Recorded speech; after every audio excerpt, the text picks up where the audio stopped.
Thank you, Aaron, and good evening to you at home. Thank you for your company. I predict a massive political earthquake in the coming years because I think everyday people who don't obsessively follow the news or politics will begin to clock on for the first time about something that's not quite right about the way our country's being run. Let me point to Labour's Chagos Islands surrender as a prime example. How can you possibly explain to an everyday Joe that our government is absolutely obsessed with giving away sovereign British territory to a nation that's never owned that territory before, and we're paying them at least £9 billion of taxpayer money for the privilege? And then, at the same time, that same government is pleading poverty at home and telling everyone they must live harder and poorer lives because there just isn't enough money to go around here in Britain. So, how do you square that? How do you justify giving away important strategic British territory and £9 billion in the process, while also telling pensioners they can't have winter fuel allowance because the government is skint? Soon, enough people are going to stand up and pay attention. And when it comes to Chagos, they should be. If you already thought the entire deal stunk like a pack of kippers at breakfast, get a load of this breaking story today that plunges it to a whole new level of stench. The former Mauritius PM, who masterminded our Chagos surrender deal, he's been arrested and hauled up in court on money laundering charges. Here he is, being dragged into court today. Pravind Jugnauth, the former Prime Minister of Mauritius. Authorities had earlier raided the home of his close associate, where they reportedly discovered suitcases filled with millions of pounds in cash, spanning more than a dozen currencies, along with luxury items including Rolex and Cartier watches. And, crucially, get this, UK visas. How the hell did they amass millions in cash and UK visas? One of the associates of the former PM, allegedly found with some of the money, claims Mr Jugnauth had asked him in January last month to hold the cash on his behalf. Mr Jugnauth's lawyer, Ralph Gulball, said the allegations against his client were bogus and no incriminating evidence was found at his address. So what do we know as facts then about Mr Jugnauth and the whole Chagos saga in general? Well, he was the PM of Mauritius as recently as November and took calls with Sir Keir Starmer in the first 5 months of the Labour government last year as they negotiated the Chagos surrender deal. Jugnauth also met one David Lammy, the Foreign Secretary, at the Foreign Office in London a few weeks after our general election in July. And in 2022, Mr Jugnauth, here he is, attended the state funeral of Queen Elizabeth in London and was photographed greeting the King.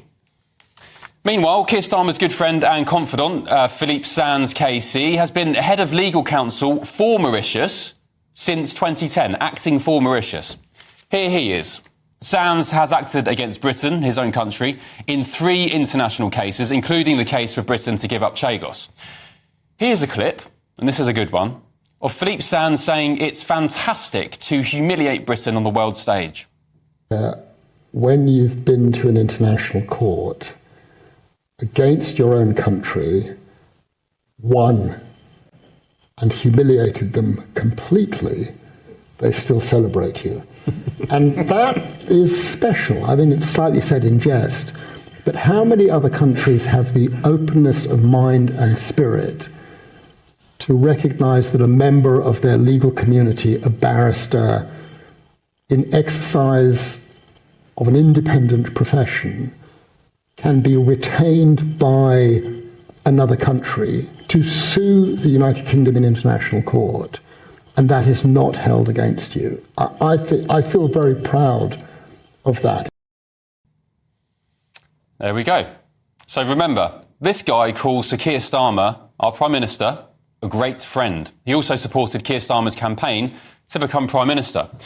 As Guido Fawkes reports, Sands tweeted in January 2020 that Keir Starmer was sending a, quote, strong message, was a strong candidate and had strong support. Then, as Guido also revealed a few weeks ago, Sir Keir Starmer's friend, Philippe, who works for the Mauritius government, remember, entered the Chagos Islands in 2022 and participated in the hoisting of the Mauritius flag. Sands tweeted a picture of the ceremony and captioned it, "It's morning on Chagos, where the flag of Mauritius flies, proving that the rule of law is not only a dream." Just for the record, Mr Sands says the Chagos Islands were illegally detached from Mauritius in 1965 and the forcible deportation of the entire population between 68 and 73 by Britain was illegal. And he believes the deportations and its continuing effects is widely seen as a crime against humanity. So my big question is, what's going on here? Why is Keir Starmer so obsessed with giving away key British overseas territory, handing over billions of your taxpayer cash in the process, in a legal wrangle that involves his good friend acting on behalf of the other party? Let's see what our transparent British Labour government has to say about it all.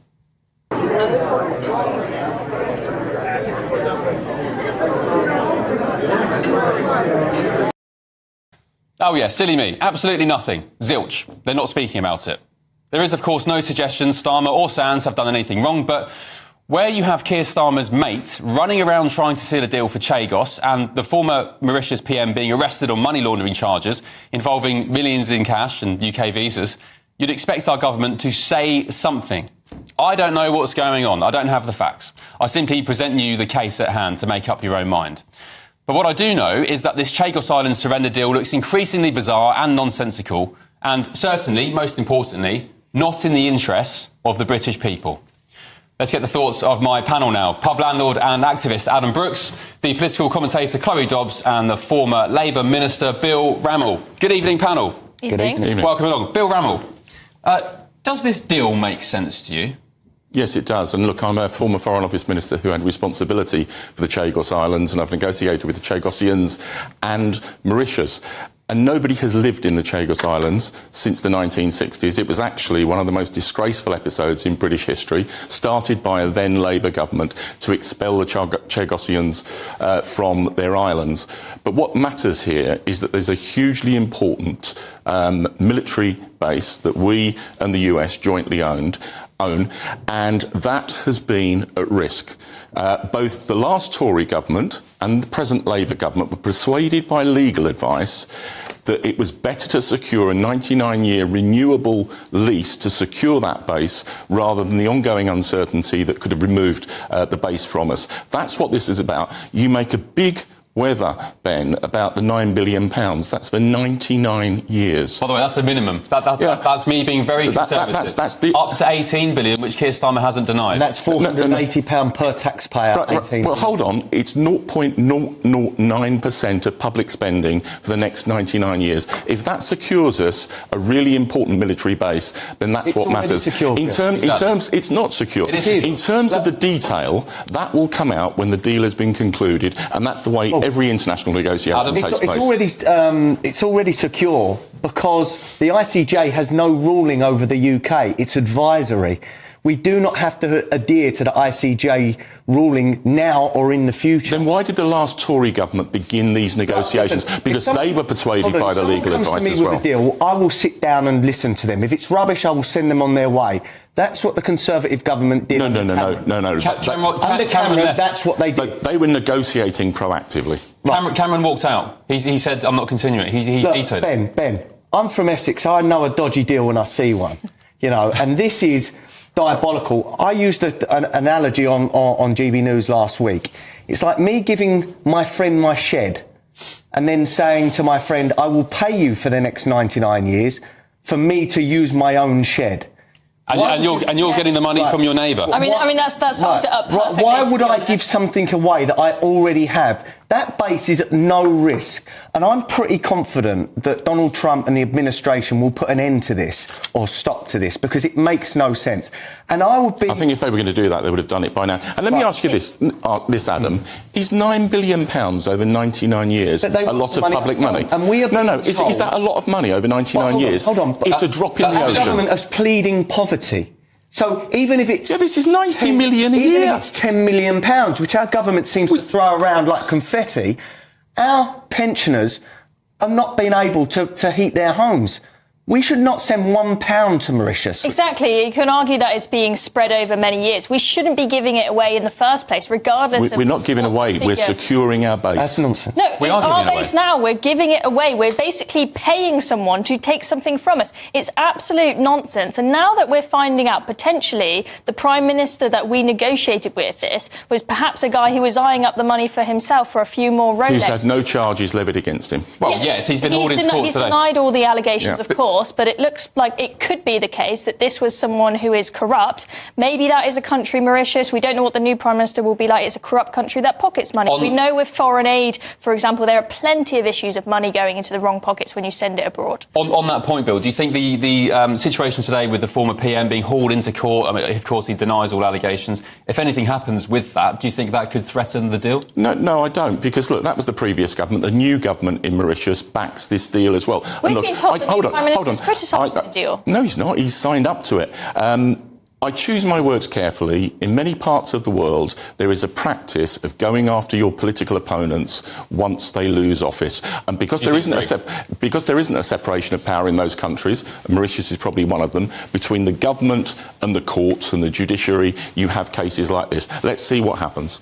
Yeah. And what do you make of Keir Starmer's friend, Philippe Sands, KC? Well, Philippe Sands, I had run-ins when I was a Foreign Office Minister with. I don't have the highest regard for him. He's claiming a lot that he's a friend of Keir's. I haven't heard Keir say that in reverse. Well, there's a lot of friends of Keir's involved in this, isn't there? The Attorney General. He's one of the most eminent lawyers in the country. Of course he knows all sorts of people in the law. Like myself, and the average Joe out there, it looks like this is one big lefty lawyers' club. You know, do you not believe in the rule of law? People that hate this country.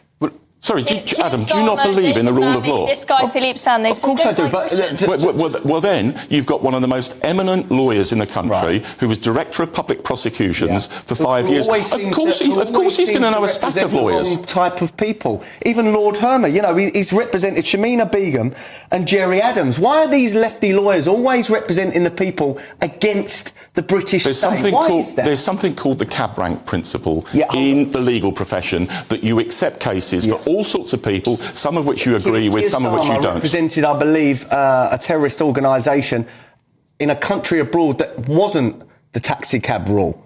In that case, when it's abroad, that does not apply. I think that was within the Commonwealth, where there is British legal jurisdiction. Can you see how it looks to the average person like me? I'm a normal person. I'm looking in. This looks like a big boys' club giving away something that technically we own, and it's going to cost the taxpayer 18 billion. It costs the taxpayer £480 per taxpayer. 9 billion. If it's 9 billion, it's 240. I tell you what, you know. If legal advice came across my desk as a government minister that said you risk losing this hugely important strategic base, then you would be shockingly irresponsible not to act. We've got to move on, unfortunately. Why do we risk losing it? We already own it. Because we could face legal challenge and lose it. Stuffed. It's an advantage. Then we're going to walk away from international law. Right, we've got to move on. I mean, that's half the problem, Bill. Keir Starmer seems to care more about his position in the international stage with lefty lawyers and NGOs and organisations and globalists than he does about Britain. But anyway.